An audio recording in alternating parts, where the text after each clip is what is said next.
இந்த வாரம் மார்க்கெட்டுக்கு இவங்களே போயிட்டு காயெல்லாம் வாங்கிட்டு வந்துட்டாங்க.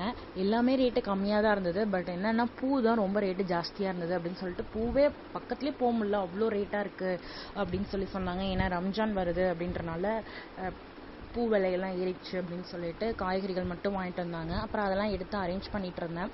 அப்புறம் இவங்களுக்கு செகண்ட் ஷிஃப்ட்டுக்கு டைம் ஆயிடுச்சு அப்படின்னு சொல்லிட்டு சரி மஷ்ரூம் பிரியாணி பண்ணலாம் அப்படின்னு சொல்லிட்டு அதுதான் ரெடி பண்ண போனேன். ஆல்ரெடி 2 பாக்கெட் எடுத்து வச்சிருந்தேன்னா சரி அதை வச்சு பிரியாணி பண்ணிடலாம் அப்படின்ட்டு அப்புறம் மஷ்ரூம் பிரியாணி பண்ணிவிட்டு அவங்களுக்கும் டிஃபன் பாக்ஸில் பேக் பண்ணி கொடுத்து அவங்கள ஷிஃப்ட் அனுப்பிச்சி விட்டுட்டேன்.